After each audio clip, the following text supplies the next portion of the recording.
Yan mga kagigil, meron tayong string beans dito, no? String beans or baggy beans. Tatanggalin lang natin itong dulot niya, parang thread. Okay, ito ang pinaprepare natin para sa ulam natin mamaya. Ayan po, no? Yung strings na yan, yan ang tatanggalin natin. Yan. Yan. Oh. Kailangan tinatanggal po yan. Ayan na. Ayan.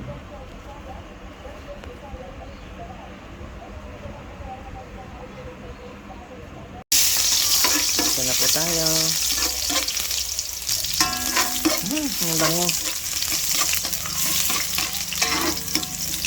Kamatis.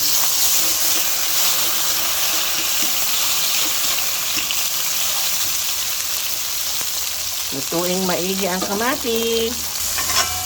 Yan. Lagyan na po natin yung ating ground pork.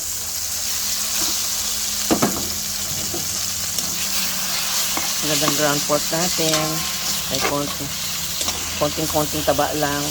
Gisahin lang po natin, ano.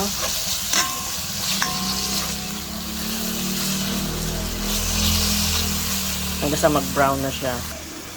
Yan. Pag ganyan na po, lagyan na natin yung ating baggy beans.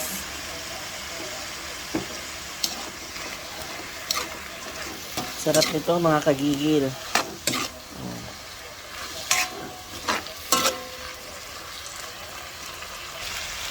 Maglalagay lang po tayo ng tubig, ano.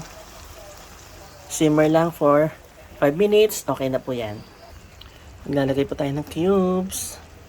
Lagay po tayo ng paminta. Masarap kasi itong lutuin na to, no, pag may paminta. Okay, sandali na lang po yan. Ayan.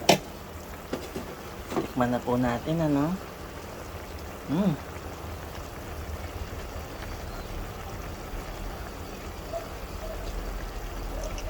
Oh my. Mga kagigil, ang sarap.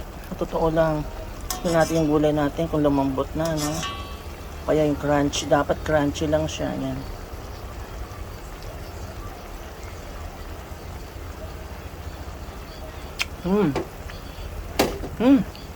Sarap. Saktong-sakto mga kagigil. Kain na tayo.